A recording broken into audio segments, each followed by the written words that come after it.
time out this morning to join us. I am very excited to share with you the bio of Sister Dale McDonald. PhD is the Director of Public Policy and Education Research for the National Catholic Education Association in Washington, D.C. In that capacity, she serves NCEA and its members in a policy analysis and advocacy roles regarding the national education policy issues impacting Catholic schools. She has served on various boards of trustees of educational and social service organizations, has been published in educational journals and books, served on committees convened by the White House, U.S. Department of Education, United States Conference of Catholic Bishops, and other national education associations. She's been an elementary and secondary school teacher and administrator, and prior to joining NCEA, was the director of Catholic School Leadership Program in the Boston College Graduate School of Education. She's earned her PhD in Educational Administration from Boston College, a Master's in Educational Administration from Pace University, a Master's in American History from Fordham University, and a Bachelor in Elementary Education from Fordham as well. So again, welcome, Sister, and we're very honored to have her share with us for the next 3 hours all of the changes that's going to happen in ESSA. So thank you, Sister. Thank you. Thank you. I'm happy to be here with you, and I understand there are several sites hooked up out in the rural areas of the state. So welcome, of the diocese. So welcome to all of you. I'm wired up in a couple of places for different things, so I hope the sound is okay, that we're not conflicting mics. Well, I'm here today to share the good news of the Every Student Succeeds Act, ESSA, ESSA. This is what has replaced the No Child Left Behind Act. And we spent several years, I work, in the Washington, D.C. area. I work with various government agencies, with the Congress, as well as the Department of Education, and then other agencies like the Federal Communications Commission, if we're doing E-rate and those things. And we worked as a private school community with the Council for American Private Education. So people from, and me from NCEA, the Bishops' Conference, from Agudath Israel and the Jewish Day schools, as well as all the private schools and the other faith-based schools, to make sure that when they reauthorize No Child Left Behind, we would get much better participation opportunities for our teachers and our students. How many of you do participate in some of the NCLB programs now? Title II, Title II, Title III, okay. And what we'll go through will be looking at what remains the same and what has changed. Then we'll look at, in depth, the significant changes and how to implement those changes. And I want to say a lot about the consultation process, because whether or not you get benefits for your students really depends on what happens in the consultation process. And then I'll go through the applicable titles and what's available and what's not. We will take a break. We're not doing 3 hours straight.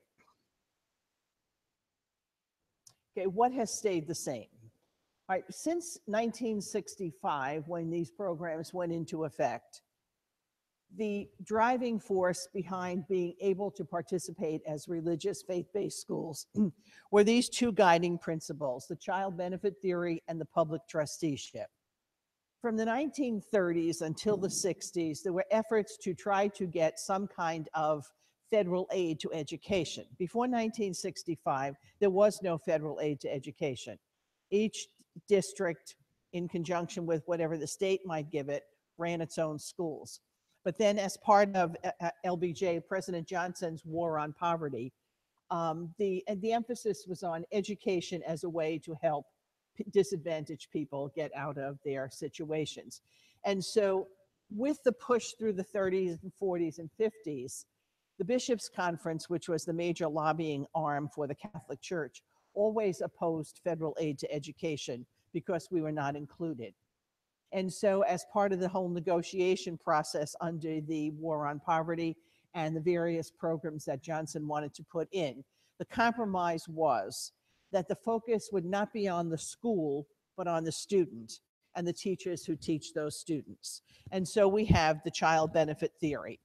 And what's important here is that services are provided to the students and the teachers, not finances. So you should never, ever take money from title programs. Right? For some districts, particularly for Title II, they want to just give you a check and say, once you take federal money, you are subject to federal regulations.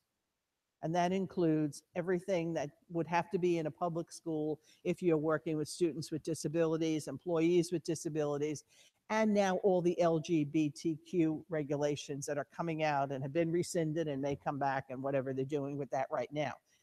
In the law, there are exemptions for us for some of the regulations under Americans with Disabilities Act and 504, and there are exemptions in the LGBTQ regulations.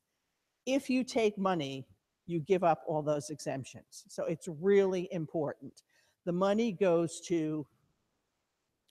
from the district to whoever is being paid. So that if you're taking a workshop, the money goes to who's ever running the workshop. If the students are getting services, the teachers come in or the third-party contractors, whoever you use, and you get services, okay? So if anybody's taking money, you go back to the district and we rework that.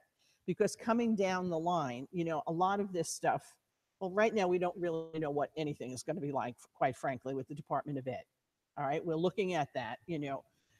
I mean, the only thing that seems to be clear is that there will be more school choice. We have no idea what that looks like. I've been to at least 8 or 10 meetings in the district with various groups that have some input into what this is going to look like, and everybody has another idea. Okay, so whether it's going to be vouchers, it's going to be some kind of tax program. They're talking about, well, maybe we'll make all the title programs portable so that the kid is getting Title I or IDEA takes the money and goes to the school they want to go to. We have no clue. And the administration has one idea, Congress has another idea. All right, even though it's a Republican Congress, House, and Senate, in all our meetings on the Hill, they want to get the overhaul of the Affordable Care Act. They want to get tax reform done. They have a lot of other things they want to do before they deal with anything to do with school choice. So it will be very interesting to watch what happens. So for now, we go on the premise that we don't want to take any money, that it will cause us big problems. So we're on child benefit theory. And what's important, and we'll say more about this in the consultation process, whatever programs, goods, and services you get or workshops you go to, the focus is on how will that benefit the academic outcomes of the students that you teach, okay? And I'll say more about that when we get into Title II, because that's going to be a big change. And then public trusteeship, that the LEA, the local education agency, the district, remains in control of the funds, okay? And if their control says, here's the money, they're violating the law, all right? So, and then the services must be secular, neutral, and non-ideological. And we know that they can't pay money into anything that is religious in nature. Okay, what has stayed the same? Now, while I'm talking about what has stayed the same, this is the ideal. This is what the law has supposed to have been doing all along. In some cases, you're going to say, I never heard of that. They don't do it that way in my district, etc. But the bottom line is the law has been clear all the way through that the expenditures must be equal for public and private. So when they're dividing up the money and you have a percentage of the private schools in the district calculated, so maybe in the Omaha school district, private schools are 6% of the school population. Then 6% of that money is roughly, a proportional share of the funding. What they do is to calculate out what it costs per pupil. They assign a per pupil cost. Yours should be about the same as the public school. Now, if they have calculated certain kinds of public school set-asides, which they did in the past, your money was different. Going forward, there's no set-asides for the public school. And I'll say a little bit more about that when I get to particularly in Title I. The services must be supplemental. Okay, what that means, and this is where they're having a lot of fights right now with what ESSA looks like in the public school sector. That doesn't affect us at all. We never used the funds to hire extra teachers, to bring in extra A, B, C, D. That the public school has been doing. I fought with the Department of Ed for several years in a losing battle for Title II. Under the old Title II, they could hire teachers for class size reduction. Well, then they hired the same teachers year after year after year. To me, that is not supplementing, that is supplanting. All right. It's the obligation of the school to have a teacher for every kid. It's the obligation of the school to provide the learning materials. We never were able, some of you, look all too young to me here, when we had Title V back before, really 8 years ago, after the first Obama year in presidency, we stopped the Title V. But that's where you could get supplemental materials, you could get textbooks, you could get library books, but you couldn't get textbooks because that's the obligation of the school. What you got in terms of library books and extra, computer materials and all of that, that's supplemented what you normally would do. So that's still in place, and they're being much more persnickety with the public school districts about what supplement is and what supplant is. Okay, so the focus is on supplementing. This is extra to help the kids achieve. Title I services. How many of you have students who get Title I services? A good number of you. How many, any high school people here get Title I services? Yeah, what has happened with the Title I is that schools began to concentrate on lower grades rather than Title I.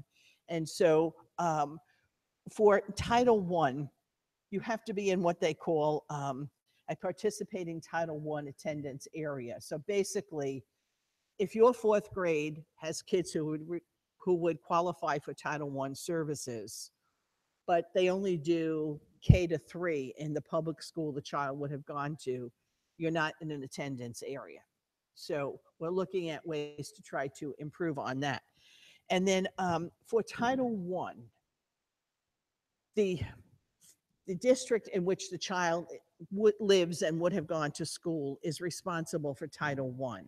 For all the other programs that you deal with, whether they're titles, whether it's IDEA, it's E-rate or anything else, any other program, it's based on where your school is located. So it helped in some cases when you had like 12 districts to deal with as a superintendent in one area or as a principal.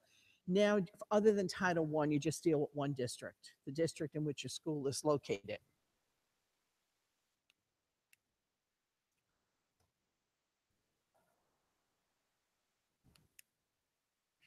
We seem to have hit it. It's not moving. Got it. Okay, what's new here is new and significant. And the first is the funding formula. So for Title I and Title II-A, the funding formula has changed to our benefit, and I'll go into details with that. But basically, this is where there's no set-asides. The whole pot of money gets split public and private. The next is an ombudsman, or however else you want to say it. People are like, what is this thing? The ombudsman is the neutral arbiter to monitor and enforce equitable services programs. It's a referee, a mediator. And when we were looking at all of the possible things that we thought would benefit private schools when we were negotiating with all the different committees in Congress on this law, that was one of about 12 things we had in the list, which nobody ever thought would happen. All right, we didn't put a great deal of thought into it. It was, a good idea that they'll never go for.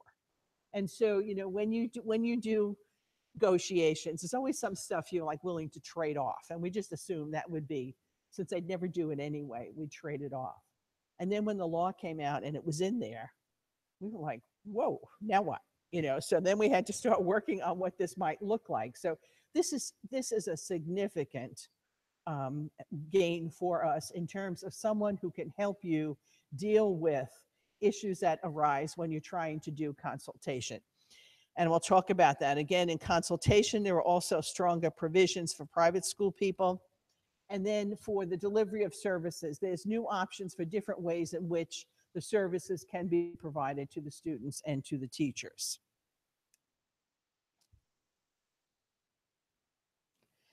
Okay, the funding changes. So the proportionate share of funds, and this is the language from the law, will be calculated from the total allocation for each program prior to LEA reserving any funds for special public school services. So what had happened up until No Child Left Behind, there was a very clear formula, and it was the percentage of kids in the public school, percentage of kids in the private school, and that's how the money got divided.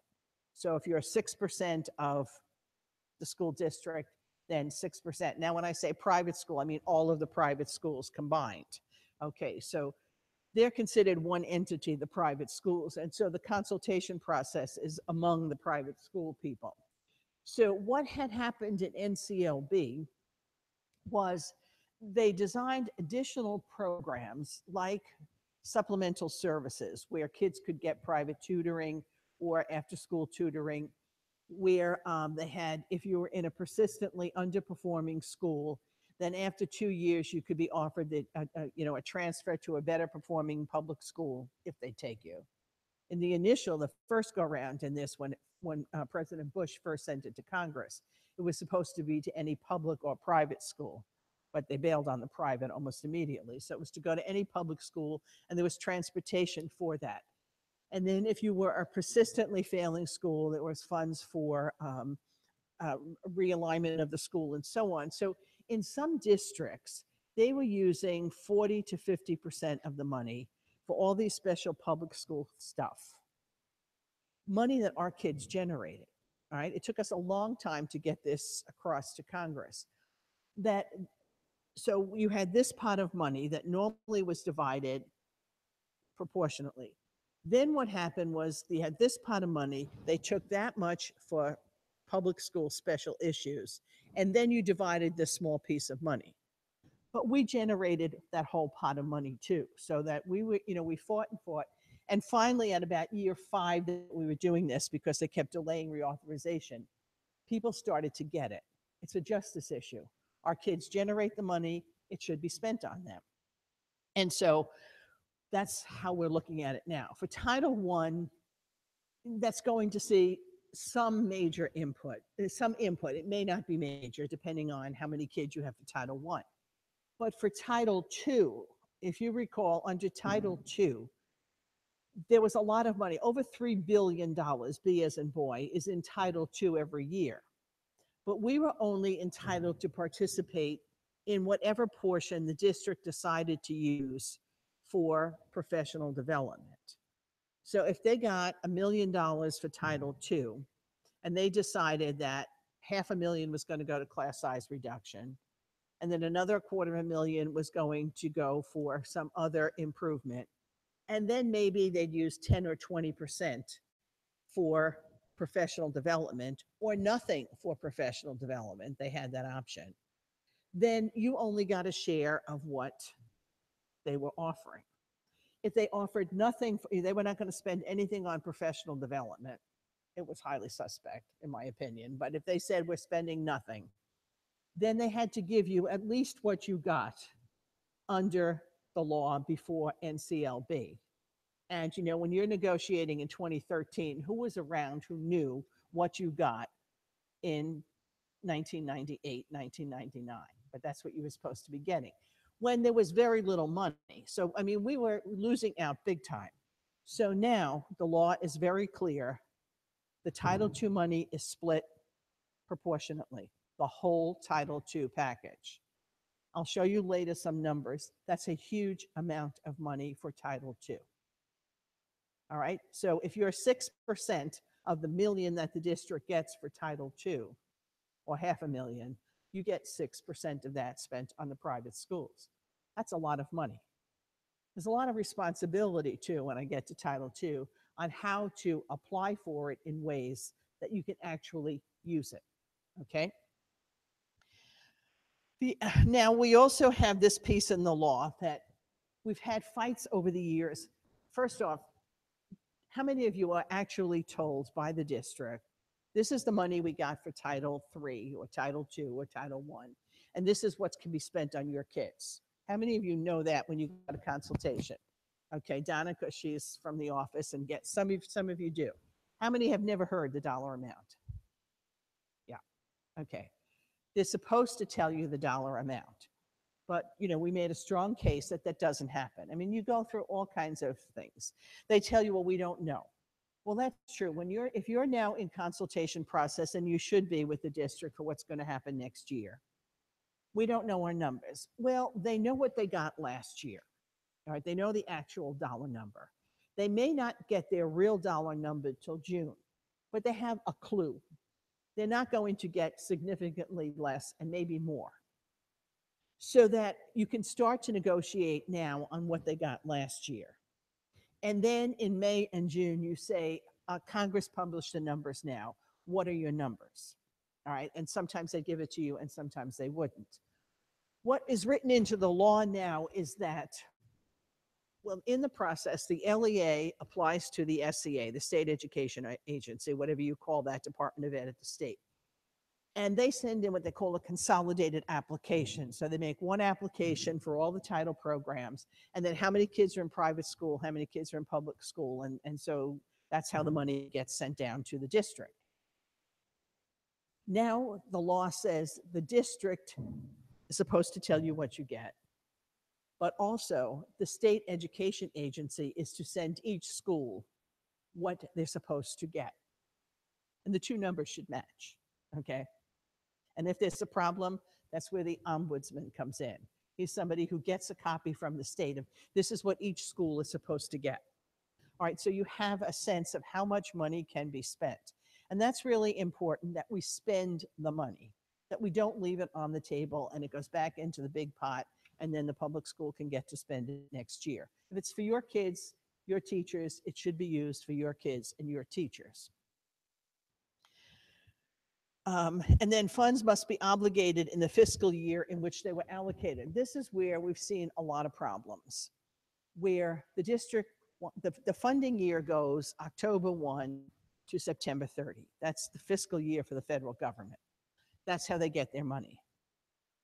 A lot of the districts in May are telling you, well, we want to close the books. School is ending, we want to close the books. So use it or you lose it.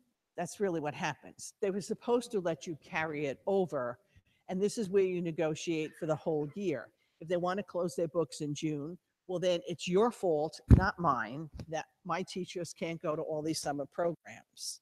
And therefore, you carry the money over for next year. All right, and it's reserved for your teachers. Have some of you run into that problem where they don't want to pay for summer workshops? Oh, great, you're good. Okay, it's happening in some of the big districts. They just don't want to deal with carryover. They want to close their books early. So it's important, but now what the law wants is that you use the money in the year in which it's appropriated, that you don't keep carrying money over for the next 18 months. So that when you're dealing with the district, you remind them of that. And when you have did everybody pick up stuff out there, papers? Yeah, you have the handout that I'm doing now, and then I'll say something. The other piece, I'll talk about the other piece in a minute. That is the actual regulations from the Department of Ed that tells the LEA what it has to do. All right, we'll talk about that. Hold on to that piece of paper and bring it with you to any consultation process. It's got the Department of Ed seal on the front. It's, you don't need to flip through it now. I'll talk about it in a bit, but that's where it says very specifically how these things should be done. And so it's use it in the year in which it's appropriated. Okay, the ombudsman, and this is the language, the first part up here is the language of the law about that the ombudsman must monitor and enforce Title I and Title VIII equitable services requirements. Title I is Title I as we know it, and in there it says this is what you have to do, this is what's covered. Title VIII lists all of the programs that are covered by this law. All right, it used to be Title IX, now it's Title VIII. So that in Title VIII, it says all of this applies to Title II, III, IV, et cetera. Okay, so the ombudsman is to make sure that all of what's in Title I and in Title VIII for all of the other programs is enforced. The ombudsman is to receive results of the consultation process and attempts to reach agreement. And that's a new piece in the consultation process that we'll look at. Ever since this law went into effect back in the 60s, the phrase timely and meaningful consultation has been used.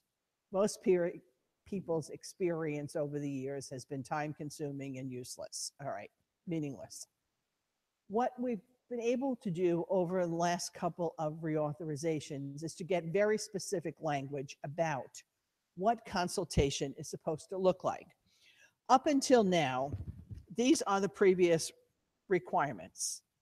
How will you identify the kids' needs? Well, we have kids who need to be, we think we have students who qualify for Title I services or for Title III services, whatever. How do you identify these kids? That's what you talk about in the consultation process. This is what we'll use. In any of these identifications, whether we're looking at services in the ESSA programs or an IDEA, one measure is not sufficient. They can't look and say, well, you know, your kids are in the 53rd percentile on the Iowa reading test. So they're overqualified. Does 53% on the Iowa test qualify in our school? Maybe not. You know, what the law requires that the student's needs be met where the student goes to school. If a child in your school is at the 53rd percentile or the 48th percentile, they're not passing what you have them do in the classroom. They're not succeeding in your school.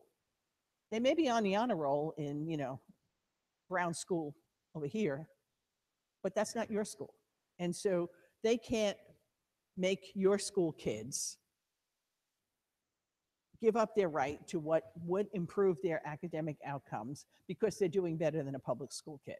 All right, so this is really where you need to fight for your kids to be able, by showing, you know, a portfolio, part of a portfolio of work or whatever, that one test score does not do it. All right, and for many districts, they just want you to do one test score and, you know, well, look, this kid will do great over here in, you know, this elementary school, but the kid's not in the elementary school. They're here. What services will be offered? And this is where you talk about what kind of help these students would receive, how, when, and where they'll be provided, how you will assess them academically. You know, in any kind of intervention, you know, you have your baseline and then you have your progress and you have to measure that. In some cases, they want the kid to take the state test. Maybe that'll work, maybe it won't. This is where you need to engage in the consultation process. What's an accurate measure about whether or not these services have improved? The size and scope of the program. What kind of money do you have for these services and what will the program look like? How you collect the poverty data? When will decisions about delivery of services will be made? These programs are supposed to be set up so that come late September, early October, they're actually working in your school. You're not still scrambling around in December saying, when are we going to get this service or that service? This is all part of the consultation process. And then consideration of third-party providers. You don't have to have the people from the school district doing all the services. You can have, the law is clear, a third-party provider. And that is one of the companies that does this, or it could even be your own teachers in certain circumstances. The question here.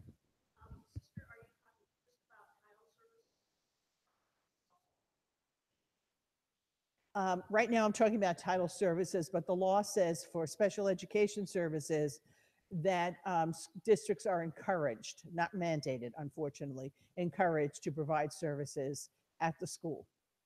particularly, particularly the Title One, everybody, if you have Title One services, just about everybody has somebody in the school, right? Some of, no? For Title One, where do they have to go?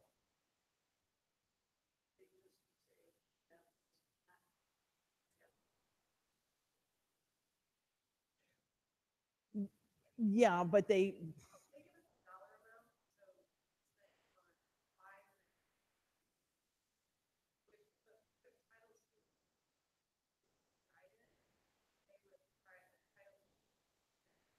from another district, then they just want to send in us, goods and service. They want to send in good, right? So they may have special computer programs for them or special supplemental books, right?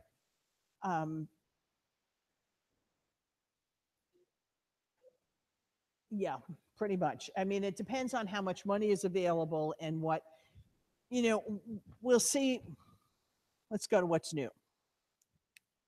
Okay. In bold letters up at the top, the goal of consultation is to reach agreement. All right.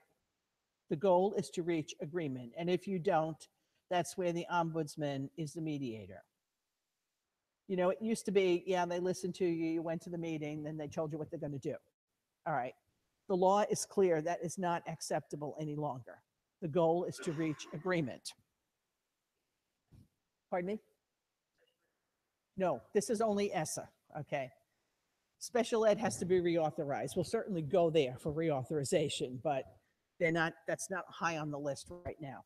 It should have been reauthorized a couple of years ago, but they're not doing it. Sorry, lady in the back.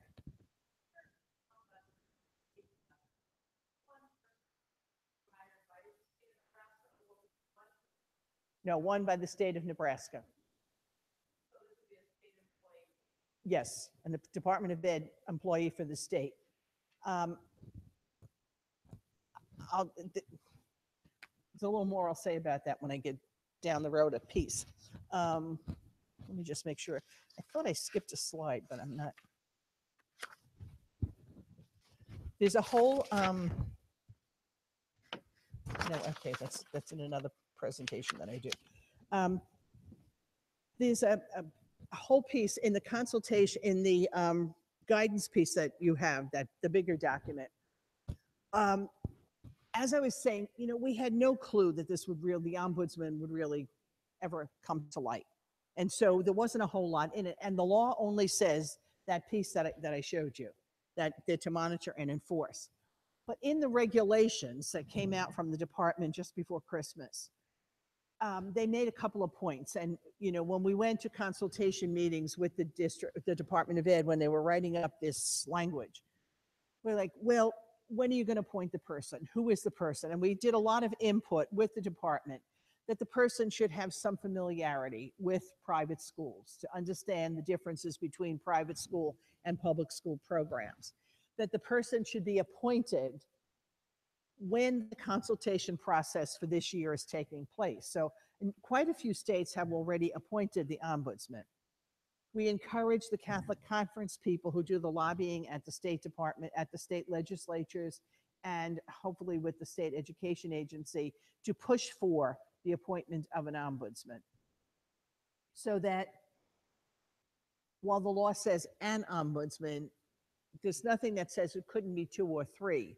When you look at California, Texas, New York, and the number of schools in those areas, they probably need more than one person doing that. I think this year is going to be a feel your way going through it to see how many people actually, make cases to the ombudsman, how many don't. It's still iffy, but they're supposed to have someone who can actually devote the time to it. It doesn't say they have to be a new employee. It could be somebody who has another job. Hopefully not somebody who has 4 other jobs. And this is something else they're stuck with. So this is where you need to probably at the superintendent level or the people in the diocesan offices who do some government program stuff to kind of get together with the ombudsman to see, and that might be something, Donnie, you look into, to meet with the ombudsman for everybody on setting up some of the ground rules. Okay. Um, so the goal is to reach agreement. So we're going to see how far that goes and to document what doesn't happen. That's really important. The documentation of the horror stories are what's really needed to make sure that adjustments can be made. So you can now get one-to-one. It's very clear: one-to-one tutoring, counseling, mentoring. Uh, they spelled it out. Years ago, I hate to admit this, but I was a high school administrator when these programs first began back in the late 60s, early 70s. And I had it was a huge inner city school in New York. I had three full-time counselors in the school all day long, 5 days a week, dealing with kids who were underachievers. We had all kinds of, teachers, Title I people in the school. Um, but counseling was a big part of that. For some kids, their lack of achievement may not be that they don't read well or can't calculate, but they have other issues that don't let them do the work they need. So we went back again to very specific. They may need math or reading instruction, but they may need counseling. They can get one or the other or all, depending on what they need. Use of a third-party provider. A third-party provider is someone hired by the district to manage the program for them. So for some, some of our dioceses use and some of our schools use these third-party providers like Catapult, Sylvan, Princeton, those tutoring companies you see advertised on TV sometimes. Most of them have a third-party provider contract with some of the districts, and they provide the services. They are able to do more with the money than might be with a public school employee coming to our schools. For a public school person who, has a choice of coming to your school and doing, a couple of classes a day with 2 or 3 kids or 1 kid, or being in a classroom full-time in a public school, may choose to do your school. And frequently, that's assigned by seniority from the public school district, which means the most senior teachers, of course, are the most highly paid. All of that is calculated out of your proportional share. With the third-party providers, they hire the people to do the work, and they set the salary scales, and so you may get more for your money. The important thing is, to measure out the quality of what you get. But with the third-party providers, a lot of schools are going to that. Your teachers can also be third-party providers. If you decide to do the program after school, on the weekend, or a summer school program, your teachers can be hired outside of school, regular school time, by the district to be the third-party provider if they are certified. Okay, old highly qualified from NCLB, but certified. When they do that, they're not your employee, okay? They're the employee of the district. So the district pays them directly, doesn't go through the school. District hires them the way it would hire any other people. Then there's another bullet point, whether to consolidate and use the funds within a school or among a school. You can put more money into Title I, but you can't take it out. You can move the money around in the other programs into Title I or into some of the other programs. So maybe you can't use all your Title II.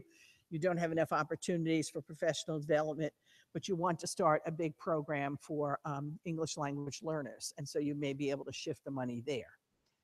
Or you can, within a district, you can pool the money. So each of the schools can put in a certain amount of money, depending on the number of people they have in the school, and have like a 2-day really big deal professional development workshop where you bring in some national speaker, who knows how to do blended learning and does a 2-day blended learning or flipped classroom or, whatever, using data to improve instruction, whatever. So that you might not have enough money yourself to do, but 2 or 3 schools going together. And that can be a big, I've presented a couple of times in LA. The people in the LA Unified School District and San Diego pool their money and have it's a 2-night, 3-day workshop for all of the principals in those districts, Catholic school principals in those districts.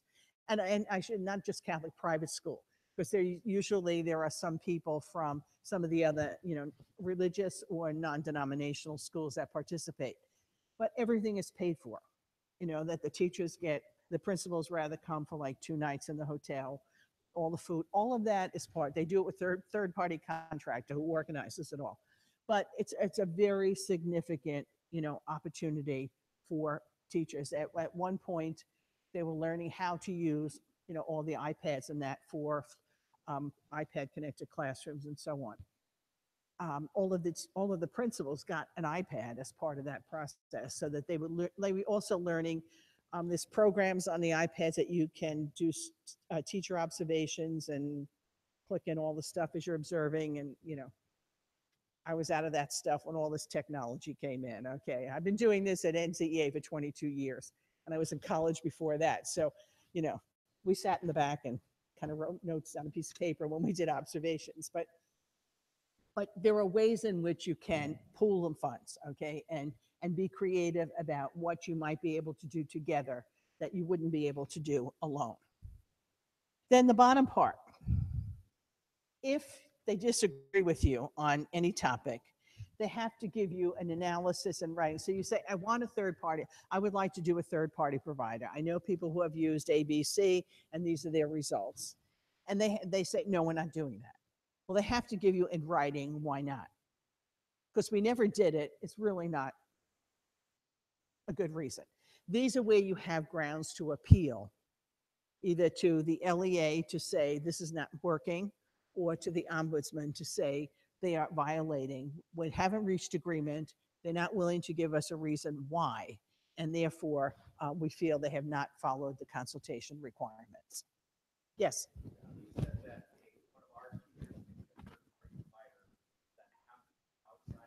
Yes, outside of school time. Mm-hmm. Yes, can't be on school time.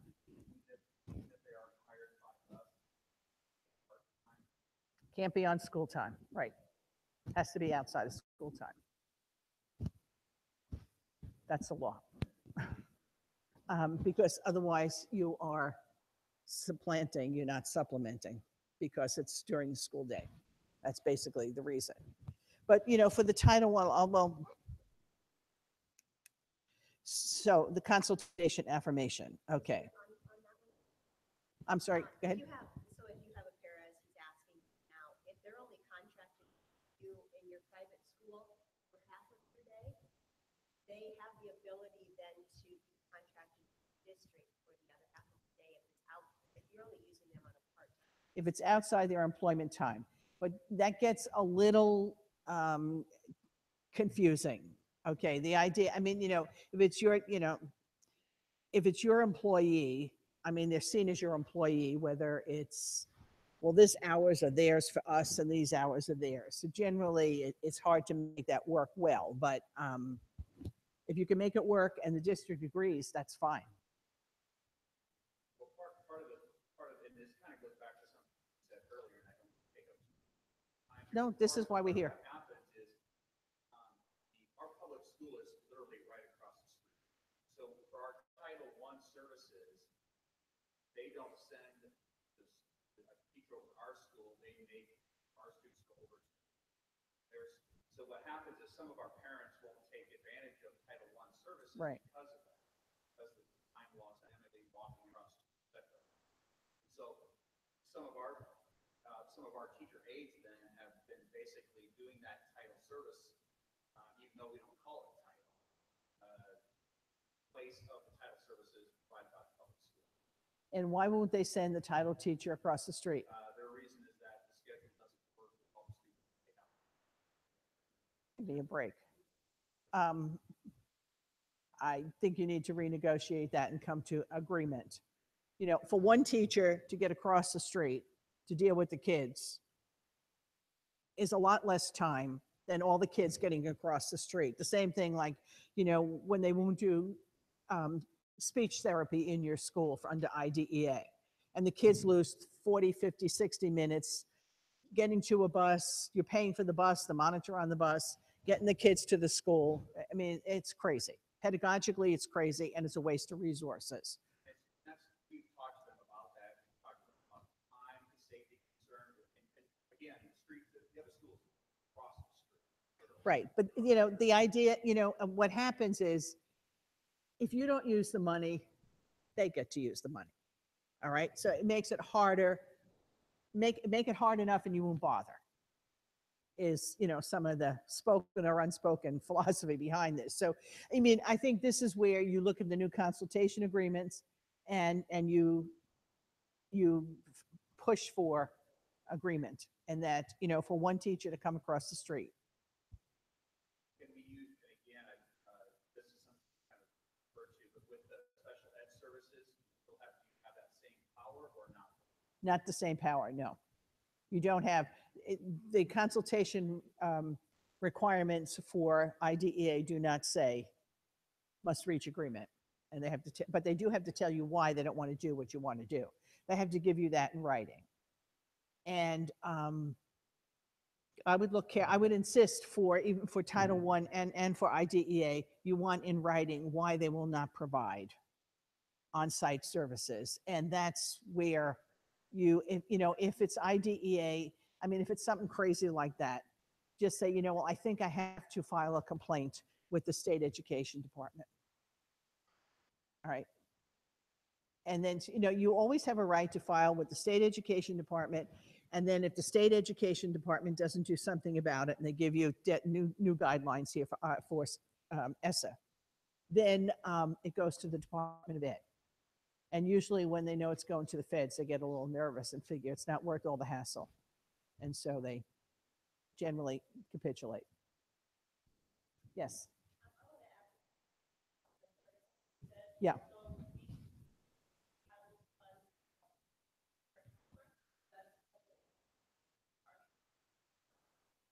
Yes, the counseling service is supplemental and therefore, at-risk kids. Right, right. And, and then there'll be, when we get to seeing the new Title IV, there's also mention in there about counseling services. The thing you want to be careful of is you don't supervise the counselor, okay? You really, I think, as a Catholic school with certain obligations for, care of the student, the family, and, what we're about as a Catholic school, that you're better off using your own counselors for anything that's personal. We don't want people, we hope when we hire counselors in our schools that, part of their responsibility and their ethic is that they are Catholic in their thinking and in what they counsel kids to. So that for the Title I counseling and the Title IV, you really want to focus more on the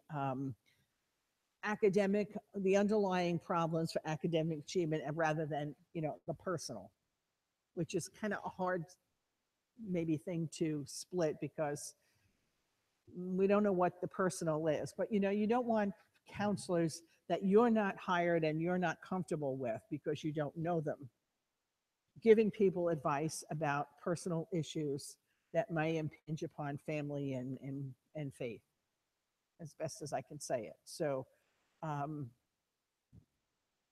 if your counselors are hired as third-party people after school or whatever, then hopefully you're in a different situation. Okay, then and this is it used to be just for Title I, but now for all the ESSA programs, you have to sign an affirmation.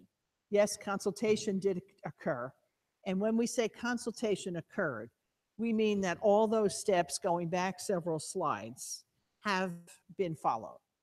That they did, we figured out how we're going to do the services, who's going to deliver them, et cetera, et cetera, et cetera, how much money we have to spend, all of that. If they haven't done all of that, and you really feel you didn't get for your students and your teachers what you should have, then you sign the part. They have to now put on the affirmation sheet. Consultation I do not affirm the consultation took place. Okay, up till now, and it's for every program. Up till now, if you didn't sign the affirmation that your consultation occurred, They just sent the sheet into the department. They didn't know whether you never took part in the programs, you had a problem with the program. So now you tell them why you didn't take place, why consultation didn't take place. And if you recall, consultation is a process. It's not a meeting. It's a process during the design, development, and implementation of the program. So that there are a couple of meetings a year. I mean, some of them can be by phone, but that there are check-in points along the way. Yes, this is what we said would happen. This is what's actually happening. You know, while I've said several times now, they're not your employees. So you can't supervise the Title I teacher or the Title III person that's doing the services. But you know, you're an administrator. You walk around the school. You can see if something is happening or not happening that's not appropriate in any of those.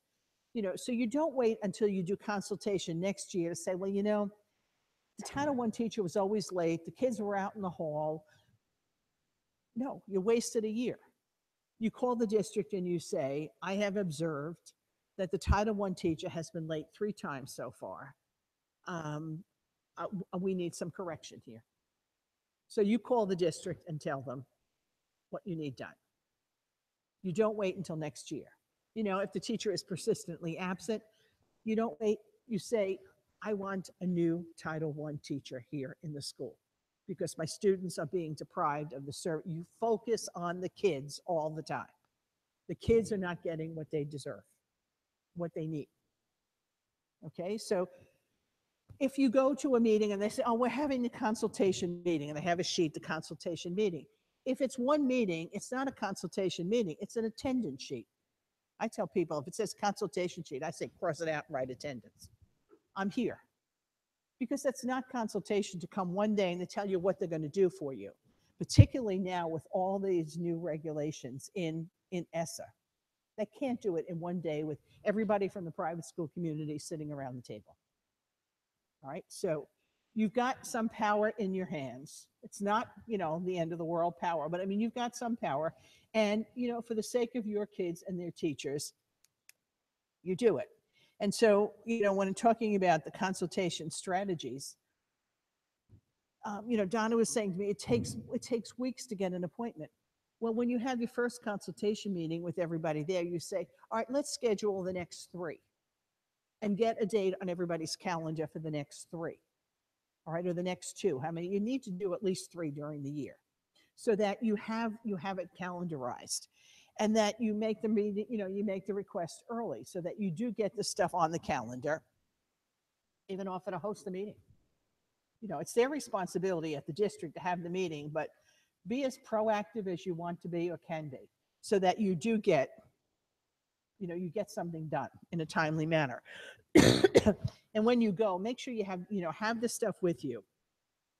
For all of the programs, that's at the end of the slide, on the NCEA website, we have, you know, all the guidance documents from the Department of Ed that says this is what you do for private schools. You know, you bring this stuff with you. So when they say, no, you can't do that. No, you want to go to the you go into the NCAA convention. That's sponsored by a Catholic organization. Well, it says in the Title II guidance under, I think it's H13, this is what it says. You can do this, but they'll only pay for the secular, neutral, non-ideological portion. Oh, they never saw that. You know, your problem when you're dealing with the district, in many cases, is that you actually know more than they do.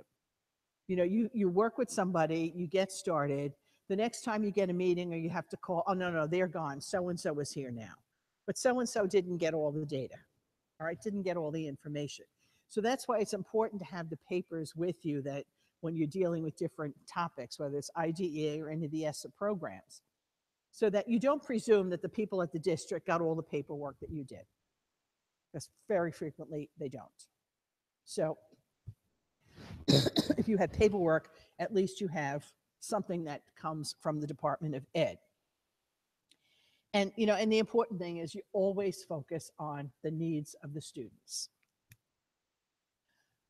Okay, then there's a new portion for many, you know, many people over the years have had such terrible trouble dealing with districts that we were able to get written into the law this piece, that if you can prove and not a whole lot of proof is needed, that the district really has not been doing what it's supposed to, you can ask the state education agency to deliver the programs instead of the district. And basically what the Department of Ed will do will be to hire a third-party provider. So it's very clear. If you request it and you can demonstrate that the LEA has not met the equitable services requirements, you can ask the SEA to do it. So that's an option.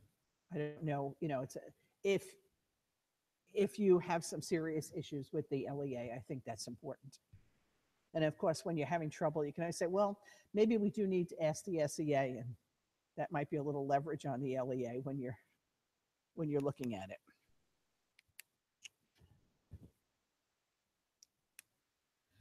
Okay, how about we take a break and then we'll go through some of the other programs. What test did you use? Did you gave the test, or? I mean, it's supposed to be the same test. I mean, the kids are either English language learners or they're not. And the one test should measure both.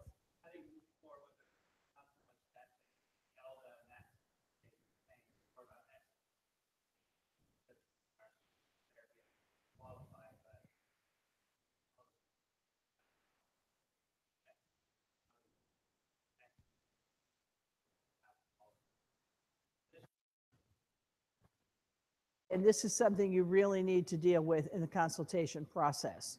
Again, it's how will the students be assessed? How will the services be determined? And what is the equity among all of the kids who are receiving these services, or the teachers who are getting services?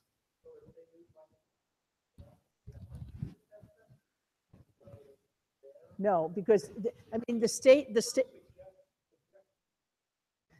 education agency, there's a Title III guidance on our website. It's only a certain number of pages pertaining to kids in private schools. So I would suggest that you really go through it carefully. But, the state determines what the testing process is, and then the districts use that. So there's something wrong there, frankly. Okay, so look, you can on the public policy website, you can find the Title III guidance and go through that. I mean, the big question is who pays for the testing. Some districts will give the services if you pay for the testing.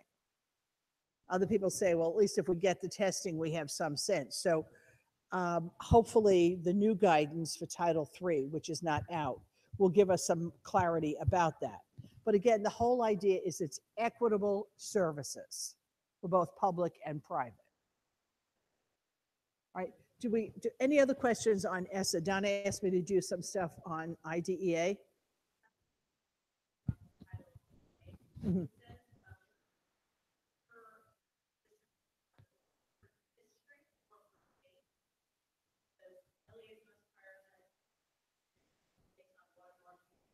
Right. Yes. Well, no, the thing is, the SEA gives the money to the LEAs based on those factors. Okay. So they will basically, what they will doing is, with the SEA gives money to the districts based on the number of people at risk, et cetera, all of those characteristics. If you're in the district, you're supposed to get a proportionate share of that funding. What we don't know yet, the guidance there is a little iffy on, does that mean if they get $120,000 and you're 10% of the kids, that you get that 10%? Or does it mean your kids can qualify for some of the services? That we don't know yet. They're still working this stuff out at the department. They had hoped before the last administration left that they would get everything done. We were hoping they wouldn't, because we were hoping that we might have a better input in this next go round. What we did push for, though, was the document you have there, the equitable services piece, because that's where, we were hearing from people in the field that districts would say, what do you mean we have to split the money proportionally? That's not right. So we wanted the department to put that out about the money, especially, on how you split the money, what the ombudsman looks like, so that you have that guidance there. but then the particulars of how you work out some of the funding and some of the issues in 2, 3, and 4, we're waiting for the private school piece of that to come out. And I know they're working at it at the department. Actually, I missed a meeting yesterday, but we had very qualified people to go to talk about some of those issues for the other programs. But I couldn't conference on the plane, so I missed that. But I heard it was a very good meeting. So this Department of Education seems to be a lot more receptive to private schools than we had in the last. Unfortunately, we had a hard time the last 8 years. Prior to that, you know, I've been working at this since the Clinton administration, and we had very good relationships with all, whether they were Democrat or Republican, all the way through. But the push for the last administration was on failing schools, and our schools were not considered failing, which they're not. So we got very little attention and very little input, but we got a lot of good stuff in the new law that they have to honor, regardless of who's at the Department of Ed. So we will see. You know, the focus on Mrs. DeVos has been on a school choice, which we're happy about, but we don't know her stand on a lot of the other things. So we're looking at that. So if you want to just stand up for a minute, and then I'll unless there's other questions on this, I'll do a couple of little things on IDEA. Okay, let me, I have another something I could put in here.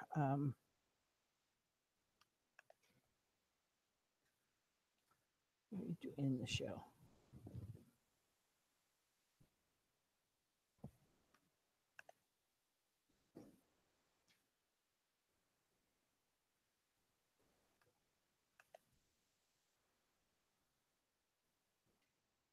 I'm not sure how to work this. I want to end the show, but I don't know where to go. Okay, up here.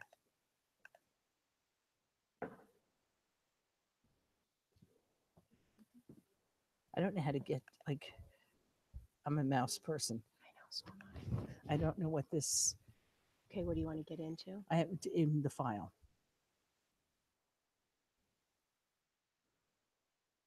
Okay, get into your. My disk, yeah.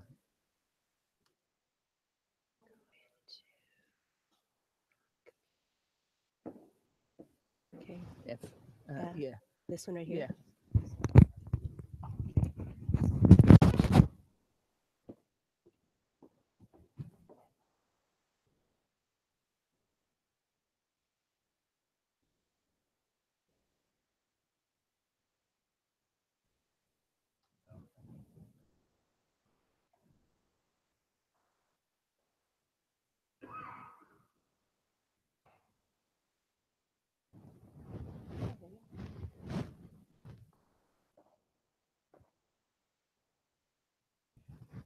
Yes.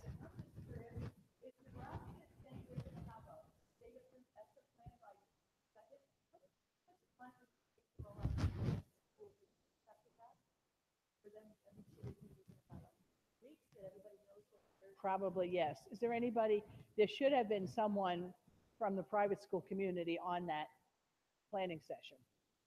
Is somebody on that committee? Okay, okay. All right, we'll just take a few minutes.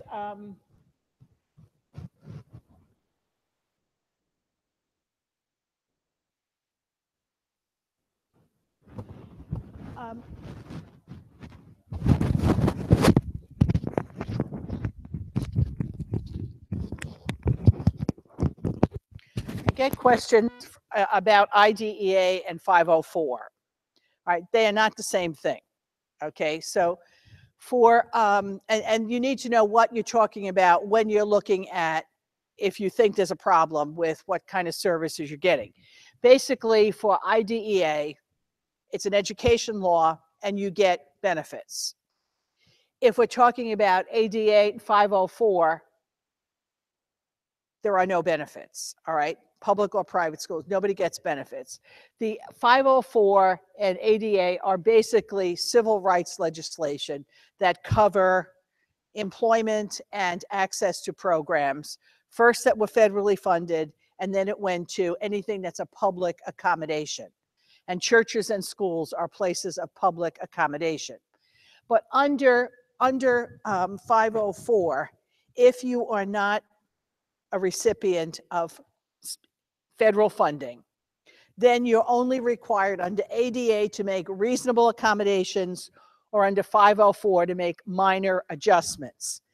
Again, these are civil rights that people have, so that if a teacher is applying for a position or a family is applying for admission of a student, if they could otherwise work, you can not hire them because they have a disability.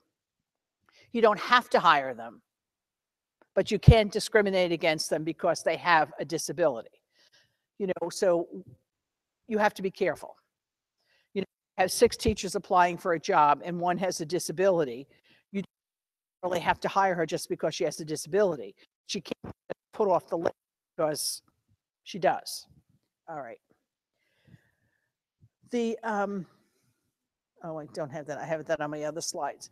When you're talking about modifications or accommodations, if you're talking about modifications, you are changing what the child learns or is required to do.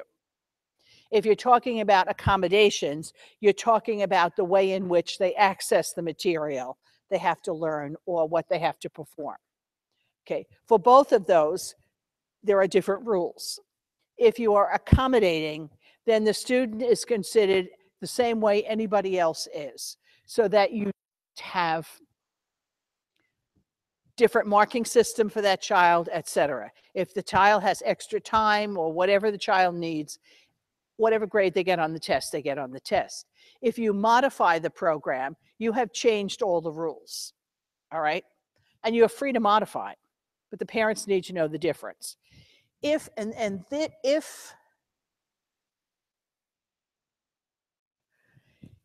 this is a big piece too with it. Well, some teachers don't like the fact that she did the test in a half hour, but she got an hour and 20 minutes. Why should she get the same grade as that one? Do you get that from some of your teachers as pushback? Right. Because she accessed the material differently. A report card is a communication between the school and the parent. It is a private communication between the school and the parent. You can write anything you want on the report card. All right, so that if the child is being accommodated and you want to put an asterisk, the kid got 80 in English, asterisk, accommodated program, you can do that. If it's a modified, you can also do that. You cannot reveal that to any third party. If the parent wants to waive the report card all over creation, that's the parent's decision. But you as a school, if you put anything on there that in any way indicates the program is accommodated or modified, it cannot be transmitted to a third party, which means that cannot be the transcript that goes to the high school or the college. All right, if you have any indication on there. So that's really important. You can, for a program that's been significantly modified, you can give the child a different diploma, and it can say, you know, general diploma, can say modified curriculum.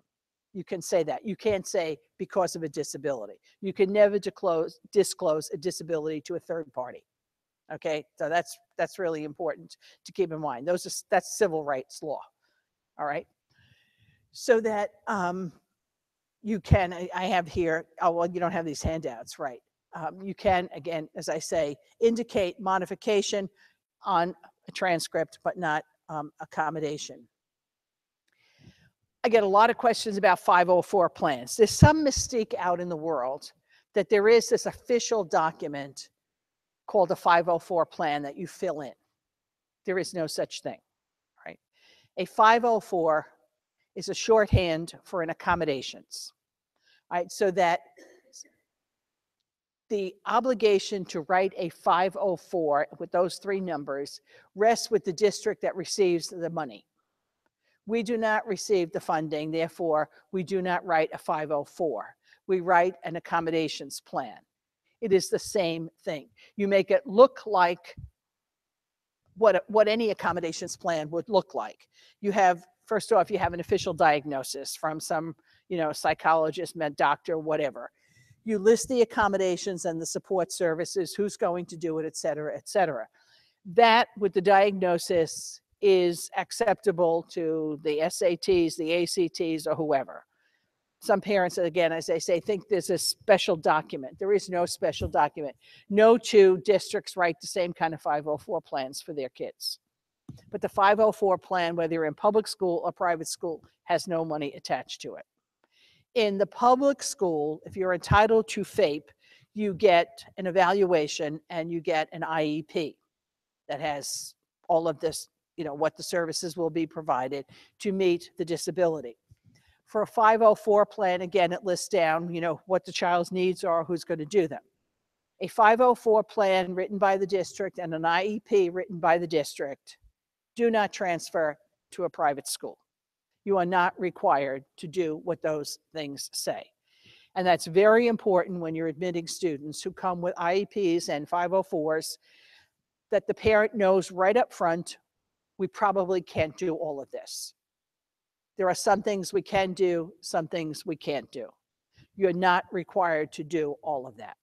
Now, if you take the kid and say to the parent, oh, fine, we'll do all this, you got yourself in a mess, because then they can sue you for saying, you told me you'd do it.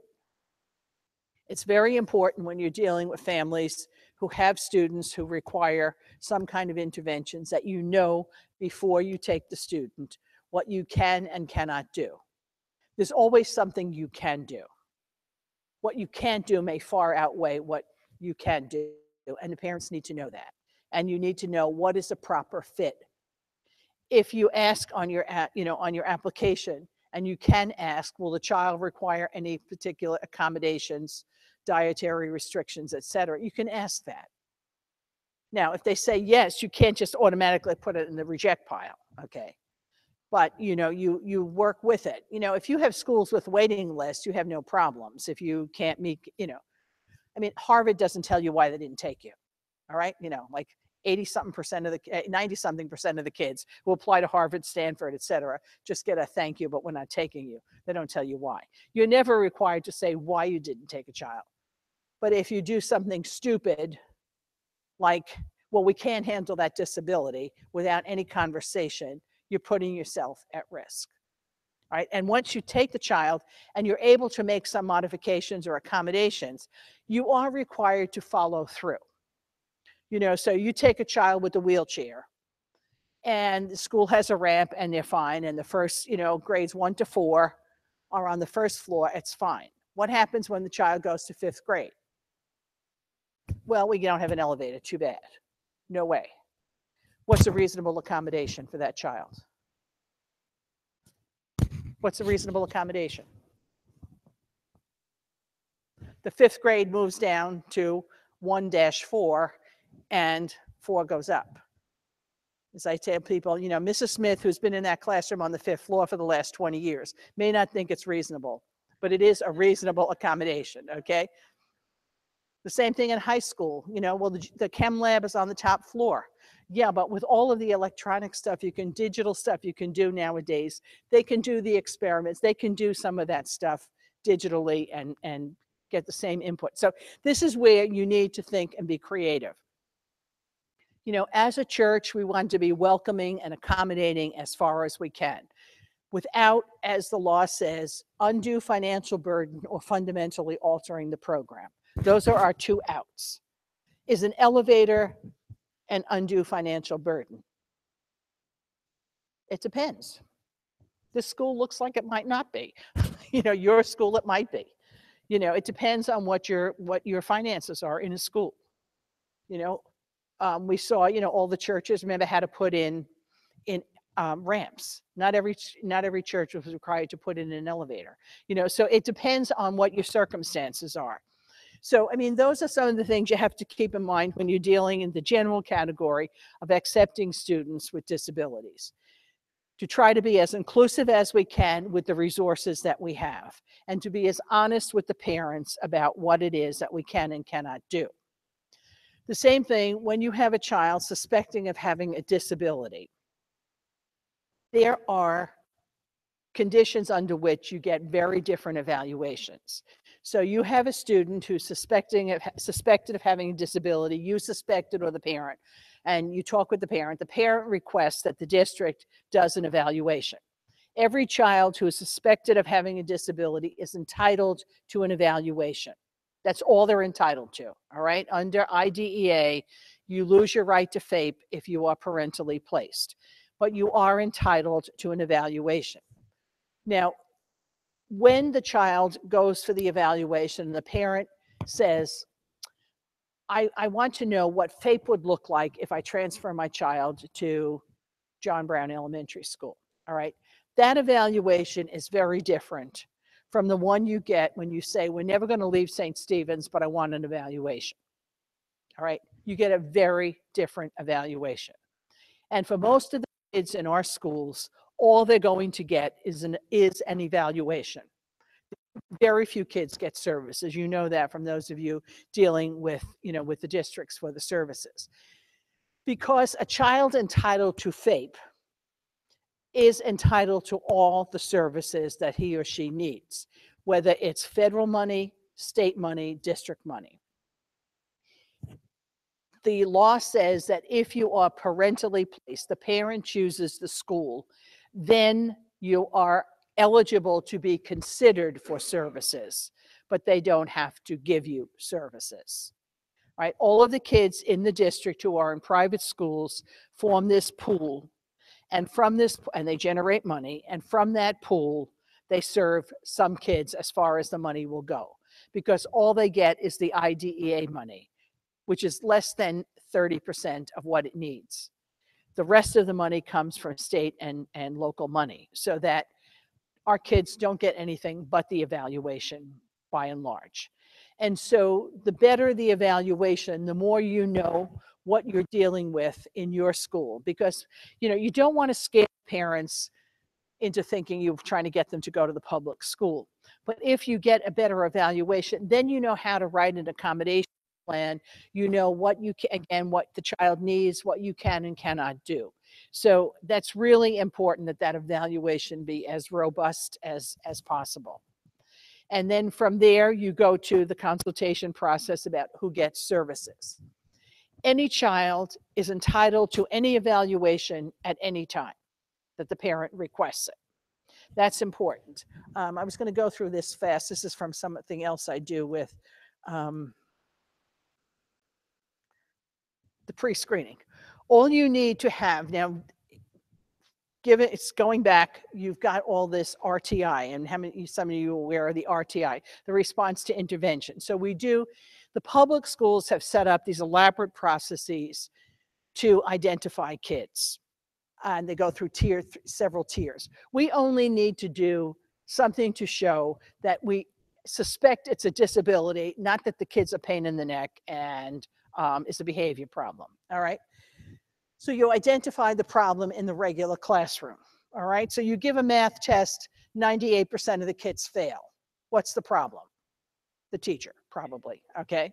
Basically. So then you reteach it, and 92% of the kids pass. Then you do a little work with the other 8% of the kids, and then, there's still 1 or 2 that just can't get it. They probably have a learning disability, all right? But you show what steps you took. That's all you need to do. The Department of Ed guidance says that you're not required to do all the paperwork that the public schools do. And even if you've got kids in a public school, the parents are supposed to be given an evaluation 60 days from when they request it, whether or not the whole RTI process is finished, all right? So that's important. You're entitled to an evaluation. And then they can't say, well, we're only going to do speech. Well, maybe in the end, that's all they're going to be able to do. But they cannot say, don't send us anybody who's got hearing or learning disabilities or whatever. They can't refuse to do a full evaluation, all right? That's important. They can't say, just send us the speech kids. Most of the districts want to do just speech because they get the most for the money. If the district has, $80,000 to spend on private school kids, and like 60% of the kids have speech problems, And then you have a couple of kids with differentiated, some have hearing problems perhaps, so maybe 6 kids could get the devices where, they wear the hearing aids, the teacher wears them, all of that for the year. Or maybe 30 kids could get speech, or 1 kid could get an aid and some, assistive services. So they look at all of that and who can be served. Generally, it's how many can be served the most with the money they have. Yes.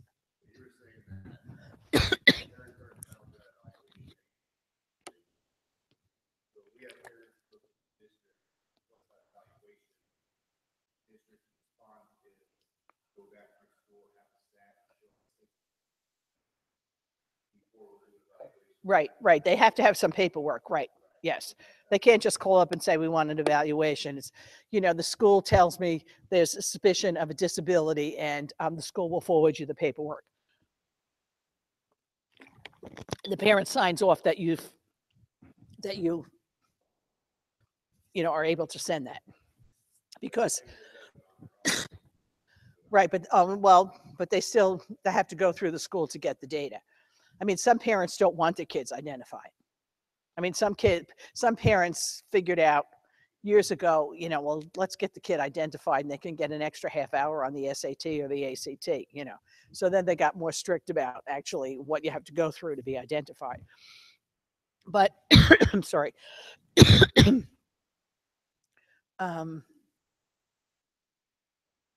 So the services plan, so if a kid is chosen to receive services, he or she may have 6 different needs. But the services plan, if you're in a public school, the IEP will tell how all 6 things will be addressed. In the private school, if they can only address 1 or 2, only the 1 or 2 will be addressed in the services plan, which is why it's so important that you have a good evaluation so you know what they're not doing for the kid. Right? So, and the operative word in all of this, I keep saying parentally placed kids. Because, contrary to popular myth, the public school does not have to take every kid. All right. There are ways in which the public school can shift the responsibility to somebody else. So if they have one child with some kind of profound disabilities, or maybe one child who is hearing impaired and needs a teacher, an aide, whatever, they may decide rather than hire all of that, it would be better to pay the $70,000 to put them in this private school for the deaf. That child then, because the child is placed by the district, retains FAPE and the right to every service. So you lose a civil right if your parent decides where you go to school, not if the district decides where you go to school, which is fundamentally flawed. And we have been trying for years to get that part changed. So it's not where you go to school, it's who chooses. So if the primary educator, the primary responsibility for the child, the primary educator as a parent chooses a school, they lose their right to FAPE. So since they lose their right to FAPE, what we can do for them through 504s and accommodations and so on becomes extremely important. And how much we can get, if anything, from IDEA becomes extremely important because that's all they get. So maybe down the road we can change that. We keep hoping for that. The problem is, and this goes back really many, many years, the Congress at the time we were trying to change this actually goes back to the contract with America. You probably weren't around then. But what they were concerned about was unfunded mandates. So what they're saying is they can't tell the state that they have to spend their money on our kids for additional services. Now, New York, Massachusetts, and Indiana, I think it is. There's a third one, Ohio. They actually give the kids FAPE no matter where they go to school. They spend their own money. And prior to the 1997 revision of IDEA, many states thought they had to provide everything, and they did. And then the 1997 law said they didn't have to. And so they didn't, which was unfortunate. We used to get a lot more kids served because all of the money was available. So any questions about, so this generally, this is, what we're looking at. Again, IEPs, 504s don't come with the kids. Make sure you don't have any school choice here. But, there are several states that have school choice programs, special scholarships for kids with disabilities, but they only get the tuition money, which isn't enough to cover all of, so that, when Indiana went statewide voucher and all these kids were coming with IEPs and the school's like, we can't do this. You need to be upfront with the parent what you can and can't do.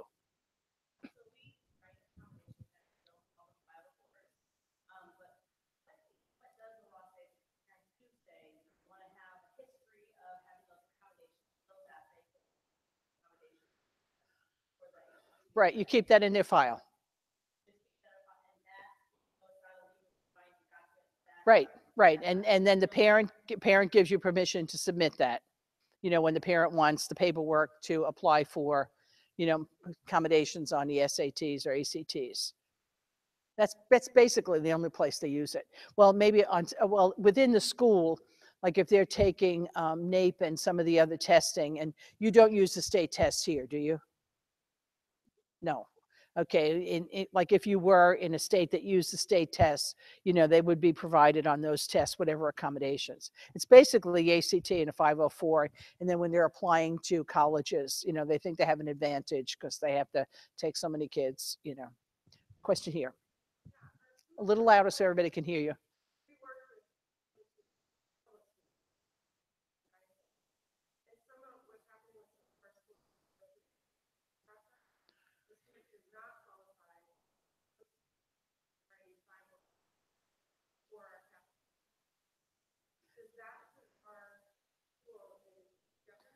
Yeah, can you do what the district writes on a 504?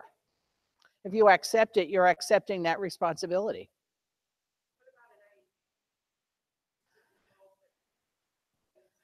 If they come with the 504 and an IEP, when you sit with the parents, you say, we're going to do some accommodations. We will try to get IDEA services, but there's no guarantee. So what's in this IEP may not continue. What's in the 504 may not continue. This is what we look at, all the things you need. You need a full-time aide. You have a child who perhaps needs assistance to go to the restroom. Public school, they have that. Can you provide a full-time aide? Probably not. IDEA is not going to give you a full-time aide when they have 40 kids lined up for speech. You're not going to get a full-time aide. Now, maybe as a school, you would make agreement with the parent will come in twice a day to take the child to the restroom. You can make that accommodation with the parent. You can't require the teacher to take the kid to the restroom, et cetera.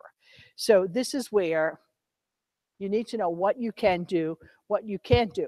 Now, you are able as a school, if the parent chooses, to pay extra. So maybe you have 4 kids who need an aide for various things. Maybe the 4 parents will pay for that aide to take care of the 4 kids. You can charge extra for that. All right. Again, the parent might not be able to afford that, your tuition. And so, this is where you can charge for extra services if the parent is willing to pay it. But, you have to be careful. You're not making money on it. The parent can't feel like you're making money on it.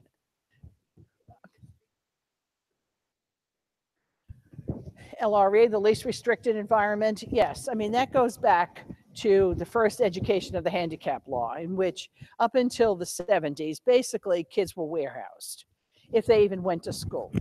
When I was a kid in school, I went to public school. It was in the 40s and 50s. Okay, so at that time, people hid their kids with disabilities pretty much. But there was 6 of every grade. It was like 6-story school. It was a big public school. There was a big classroom up on the top floor. It was like several classrooms put together, and it was called CRMD, the Class for Retarded Mental Development. That's all we knew about it. The windows were high. You couldn't really see in. We used to try to, look up because everybody had a notion that these were crazy people. This was the mentality of society by and large. My father had a brother who was Down syndrome. Now, being born in like 1920, he never went to school. Um, Amazingly, he lived to 64 years of age, but that was, loving family care, basically. But those people were not part of society. And then, they started to look at, what's reasonable to have these kids. Now, I mean, in public school, they have to be in everything. So if they're on a gurney with, and this is true, I mean, they can be on a gurney with, bottles hanging and what, they have to be in a classroom. We don't have any restrictions on, at least on restricted environment. For most of us, we don't have a classroom to have. We may have a resource room. Paul VI is a high school in Northern Virginia, and they started a program called Options many years ago. I have a lot of kids who are Downs, who are autism and other, disabilities. And part of the day they're in the regular classrooms, and part of the day, depending on what services they need, they're in the resource rooms. But these kids are fully integrated into the school as much as possible, but then also for certain things, they are in special classrooms. That program has been so successful. 2 years ago, the parents of kids who were graduating prevailed on one of the colleges to start an options program for kids who have disabilities that would be mainstreamed as far as possible, and some resource stuff. So, but kids can go far depending on, what kind of services are provided for them. But we're not required. As I say, how many of you have a resource room even for kids? Oh, wow, that's great. I never had that many people in the audience put their hand up, even to have a resource teacher. That's great. But how, depending on what you write in the accommodations plan is how much time they spend integrated or separated.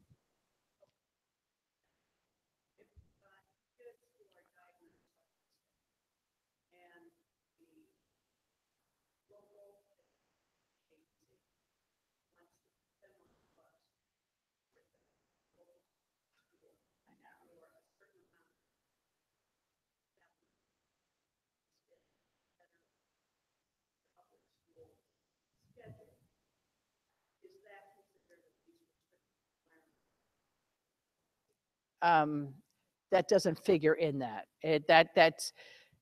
That's delivery of services. Unfortunately, they can do that. That's okay. It's not okay from my perspective, but it is. We tried to get in the last reauthorization for IDEA, we tried to get, and we have it in what they call the congressional report, which is the intent of Congress. And in the law itself, is to the extent possible, services should be provided at the school.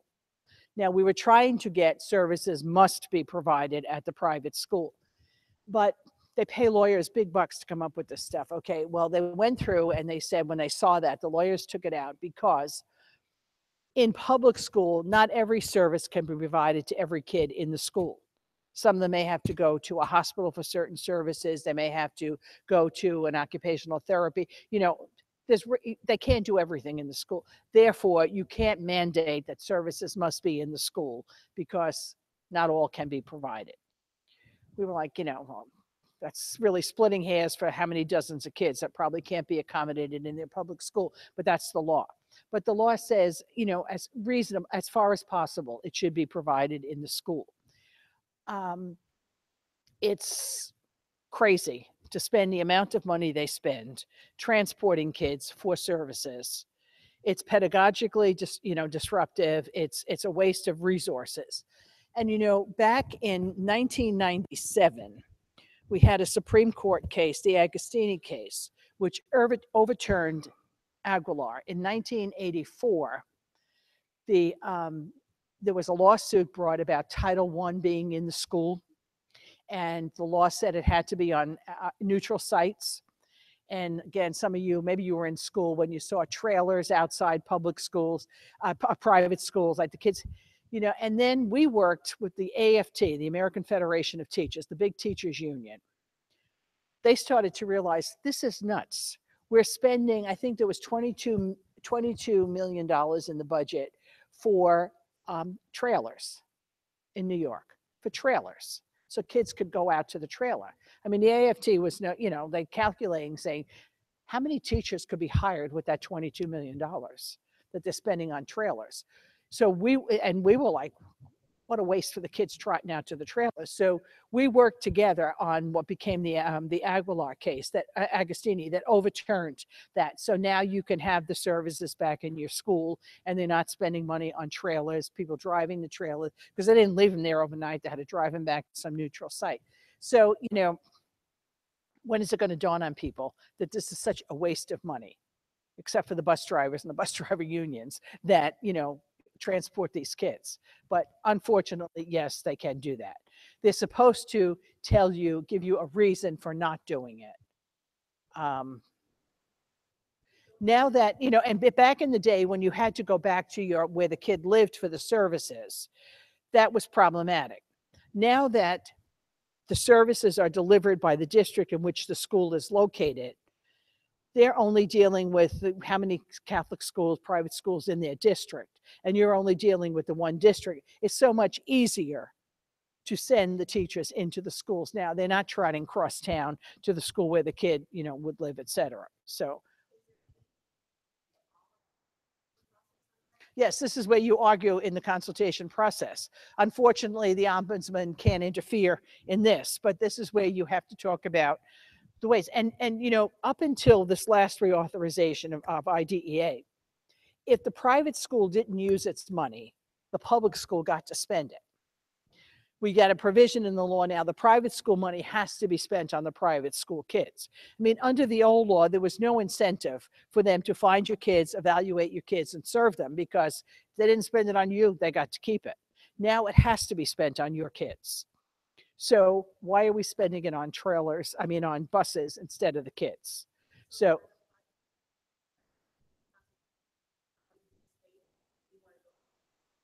yes, you can either ask for services on site or ask for a third party provider who will come into the school and do the services.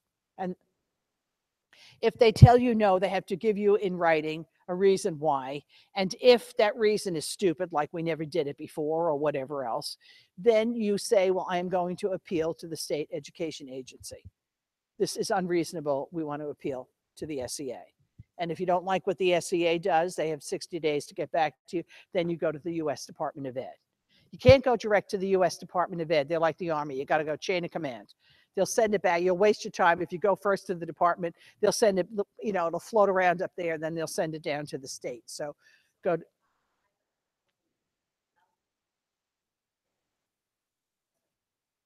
Yes. I don't know if you hear what Donna said, of the money that they're spending on transportation. You're spending more on transportation than you are on services. That's ridiculous. That's not what the law intended.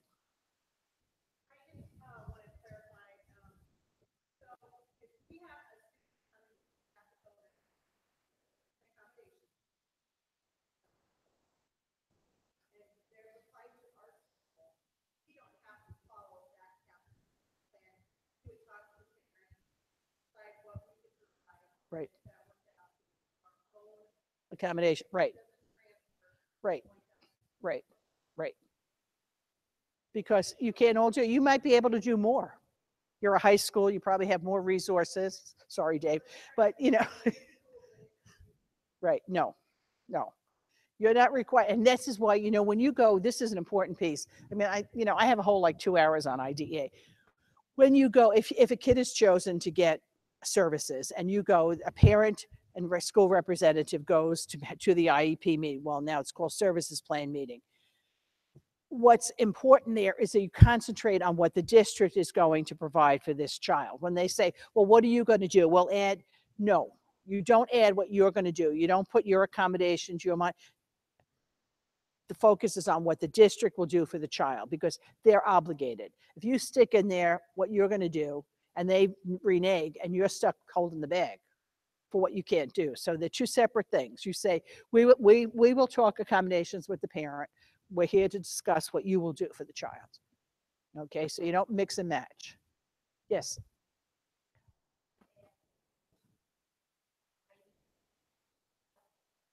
Yes, you should put what you do for the accommodations. Yes, you keep it on file.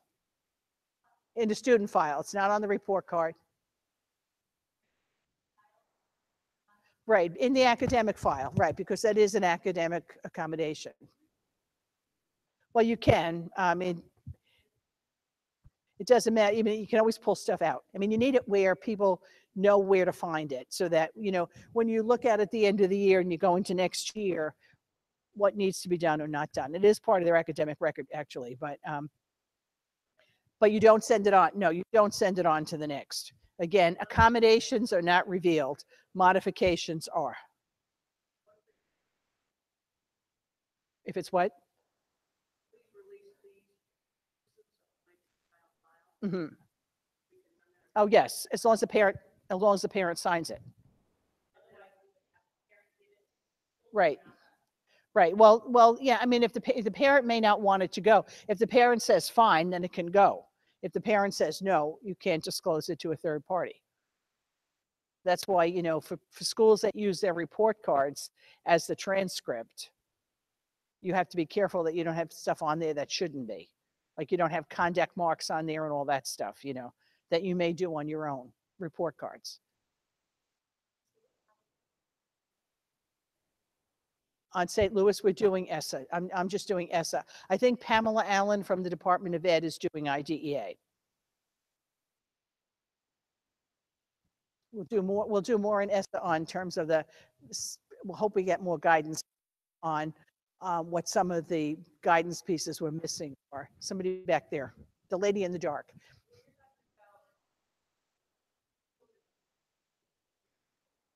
Mm-hmm.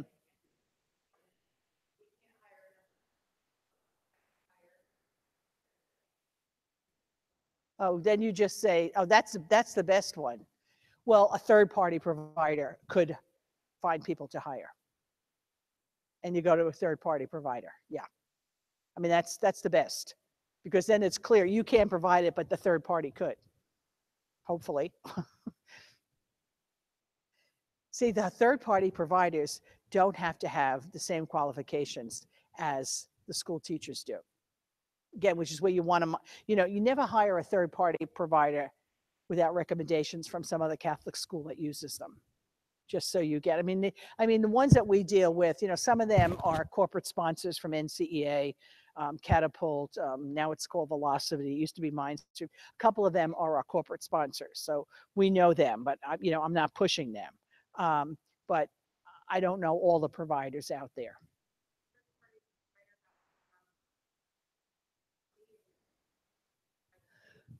No, the third party is just a corporation that does these kinds of services. Some of them provide like after school tutoring services, for kids. Usually like in August, you see a lot of them, June, July and August, you see a lot of them advertising on TV, and then around SAT time, ACT time, they're like advertising for services.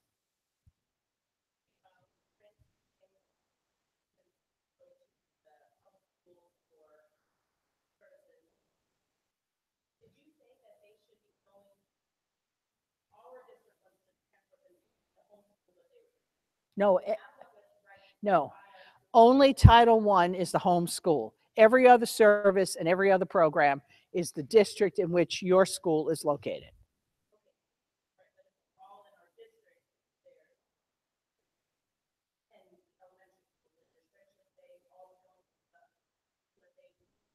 No, it doesn't matter.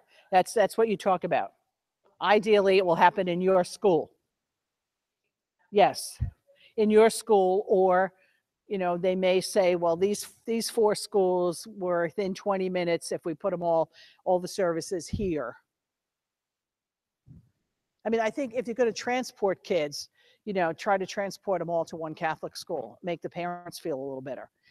But again, why spend, if you get a $500,000 for services, why spend half, 3/4 of that for non-services? I mean, it just makes no sense. Besides disrupting the kids' lives, they have to get out of the classroom, come down, they wait for the bus, they get on the bus, they go to the school, they wait for the teacher, they get the service, they come down and, you've wasted. You're going for 20 minutes worth of speech and it takes an hour and a half, 2 hours.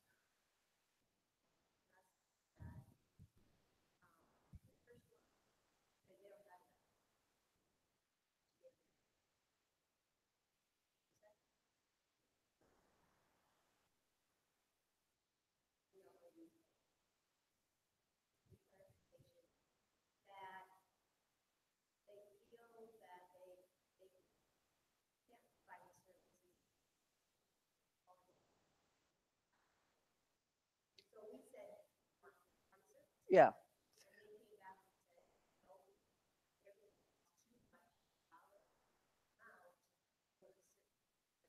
Third-party providers are always less expensive by and large than, now again, you know, if you have only 10, 12 kids in the whole district, a third-party provider probably will cost too much. But if you're dealing with a lot of kids, especially like Title I kids, a third-party provider is probably less expensive. But, you know, they don't have enough teachers. They can have one teacher that goes a different day to each of the schools. You know, it's one, I mean, whether the teacher's time is taken, now, are they putting them in with all the public school kids to get the service, or are they separating them? If they're putting them in the regular speech class with like 6 kids from, you know, this public school and your 3 kids, okay, that's cost effective. But if they're doing one-on-one or 2 or 3 with one teacher and she's not doing public school stuff, I mean, if she's doing the public school, if she's doing a classroom with 6 public school kids and your kids doing a half hour of speech, she's paid for, that's double dipping. She's paid for on her salary to deal with those 6 kids. 3 more does not require an additional salary. Right? I mean, she's paid for. Whether she's doing 2 kids or she's doing 22 kids, the teacher is paid for by the public school.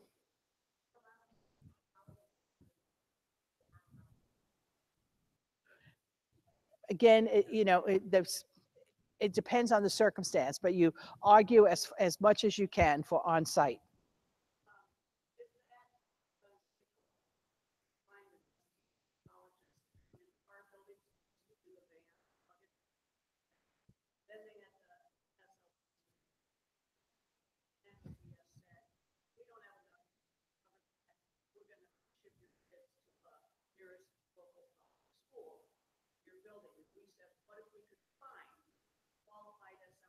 Mm-hmm.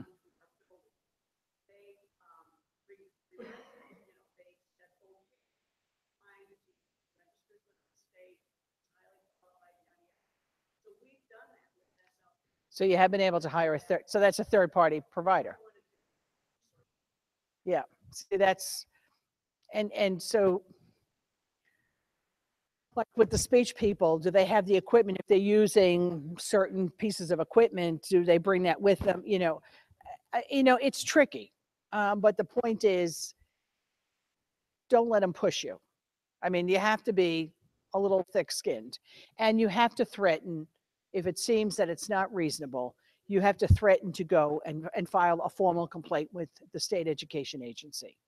I mean, that's the way in which you get the kind of, action that you need. Then you go to the feds, right? Mm-hmm. Okay, it is a minute to 12. Any last question? I want to hold you. Okay, we have 2. Okay, one back there and one here.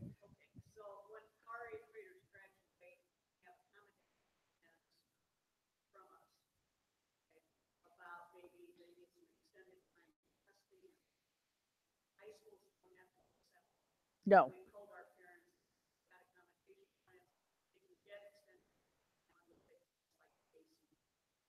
Well, but they need a current accommodations plan from the school, right?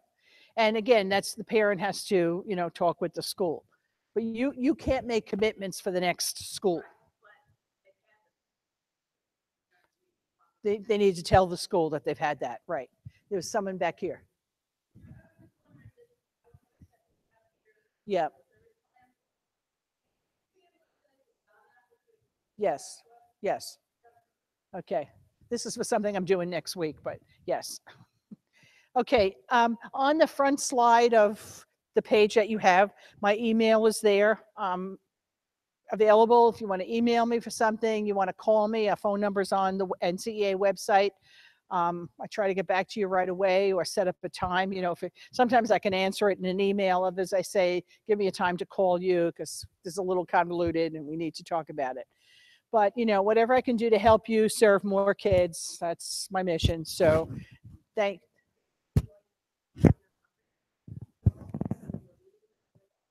if the district lets you do that, yeah. but that's up to the district. So, okay, thank you very much. Have a pleasant afternoon. I think, is there lunch? Is there lunch for them? Are you giving them lunch? Is there lunch? Oh, okay.